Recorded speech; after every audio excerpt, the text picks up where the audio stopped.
আয় আল্লাহ, বাংলাদেশের দেশ নেত্রী বেগম খালেদা জিয়া অসুস্থ।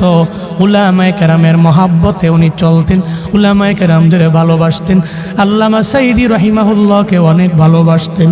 আয় আল্লাহ, আলেমদের মহাব্বত করতেন। আপনার বান্দি মুমূর্ষ অবস্থায় আছে। আয় আল্লাহ, মনে হয় মরে যাবে এমন একটা হালাত।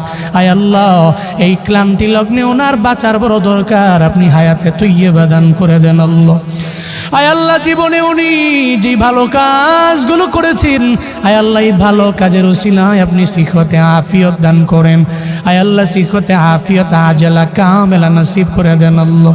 আয় আল্লাহ, সারা দেশের মানুষেরা উনার জন্য দোয়া করে। কেন দোয়া করে? আয় আল্লাহ, ভালো মানুষের জন্য দোয়া করে।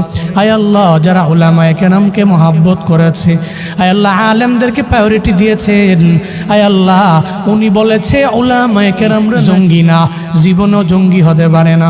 বাংলাদেশের উলামায়ে কেরাম নিয়ে যে কথা বলতে পারে সে উলামায়ে কেরামের অবশ্যই শুভাকাঙ্ক্ষী। আয় আল্লাহ, এই জন্য আমরা উলামায়ে কেরামের আপনার দরওয়াজায় হাত বাড়াইলাম। আপনার বান্দিরে আপনি সিহতে আফিয়ত দান করেন, আজলা কামেলা নসিব করে দেন রে আল্লাহ।